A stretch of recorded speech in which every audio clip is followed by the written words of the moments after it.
So, Iman Gadzhi has been talking about this new agency model called job servicing. And in case you didn't know what job servicing was, well, it's actually you have a contractor and on the other hand you have a client, or you have to find clients. And well, basically, once you find the client, you connect them with the contractor, and the contractor fulfills the client and does all the work for you. And so 1 year ago, on January 2023, I started a short form content agency, and I was, fresh out of Iman's agency navigator. So I had to do literally everything he taught me to do. And I even had a little script that I read from, and I, was doing my thing. And the only reason why, they signed with me is because I feel like they felt bad for me. But yeah, I closed some clients and I would connect them with my short-term editor, and he would literally edit some videos for them. And yeah, basically that was my service. And honestly, even though I didn't have a full grip on what I was doing, I still managed to, scale that to 5 grand per month, and which is, crazy because 5 grand per 12 months, it's 60 grand a year, and it's literally above the US average salary. But I still wanted more. I felt like I could do more and I was destined to do more. So for example, I was doing all the sales, and the only thing that I wouldn't do was the video editing that I had an editor do for me. So I literally basically took a step back from my job service and agency, and I looked back at all my failures from the year 2023, and to be honest, 2023 was kind of a year of failure. And I know it sounds bad, but it's actually the best year for me, because from all those failures I was able to learn so many lessons and able to extract a lot of lessons from them, from the failures. And so I realized that as a founder, I missed the most important skill that I needed, and I wasn't leveraging it, and it's hiring. And look, honestly, the reason why job servicing is a really good agency model to start with, well, it's because it already puts an emphasis on hiring and by removing yourself from the fulfillment. But the thing is, you can't really do that in the beginning, because an example, my situation, I was working a part-time job. I didn't have a lot of money to invest in my business, and the only source I had actually is money. So you have a lot more time than money when you're first starting off your business. So that's basically what I did. I did all the sales, everything except for the video editing, as I said before. So the only mistake that I had made is that I didn't document any of the work I did. But the only mistake that I had made is that I didn't document any of the work I did. I know it sounds like a fancy, crazy ass, word, but it's really not that. All it is, it's just creating a quick checklist of how to do a certain activity or certain task. So for example, if I'm doing outreach or sales, I would document and make the checklist about every step, how to do it, how to finish that task.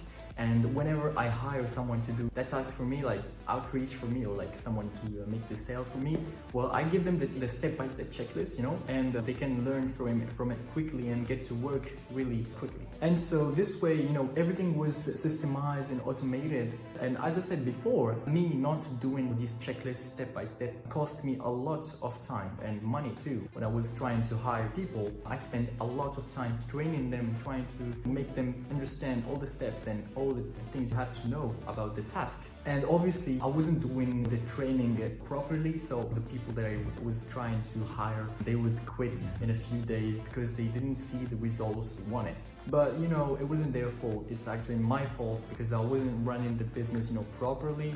So I kind of took a step back, and I thought to myself, I was like, hey, if you're going to hire people to do your outreach, calls, sales and everything like that, you will eventually have to make checklists. So you can at the end, pass those checklists to the person that's going to do the work for you, and they just, have to learn from the checklist step by step, and that's easy. So you can remove yourself, you can literally job service your whole business. Because you as the founder, your job is not actually doing the outreach or making the calls, the sales. Think about it, Jeff Bezos is out there in the warehouse, packaging all the furniture, or like making the call, like taking care of the delivery services. Is Elon Musk in the factory assembling the cars, assembling the tires and all this stuff? No. And so this was something I had to learn on my own. It's that as a founder of the business, you don't take care of those tasks. Your main priority is to make sure the business goes forward. That's being done by being the leader and trying to mold everything together.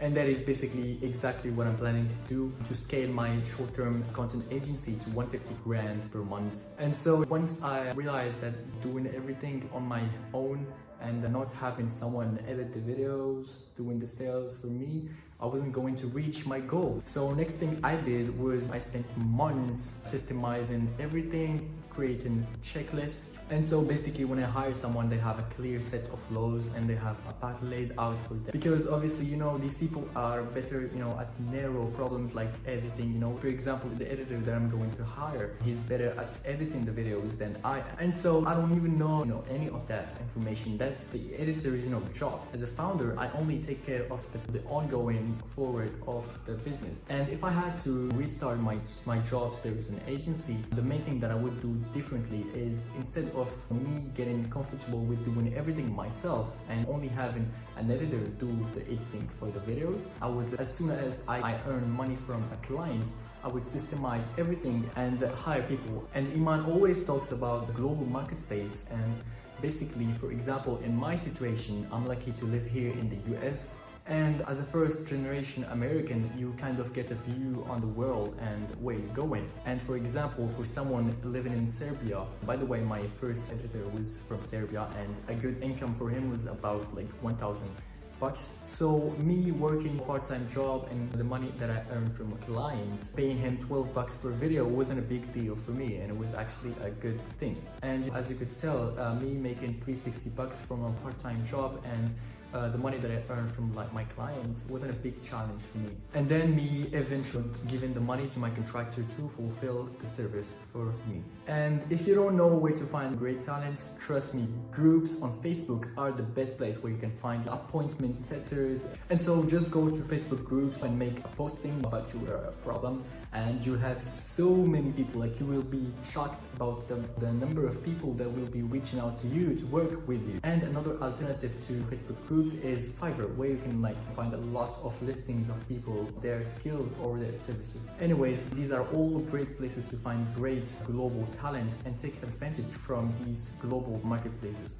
And basically, to sum up, drop servicing is a really great business model to start with and to get into. But if you want to hit those 6 figures per month, those millions per month, you're going to have to learn to transition that into a real business. And the way to do that is to create systems, to create standard operating procedures. And your job as the founder of the company, the agency, you're going to lead the company and you have to innovate constantly. And that's exactly where I am right now, in the middle of that.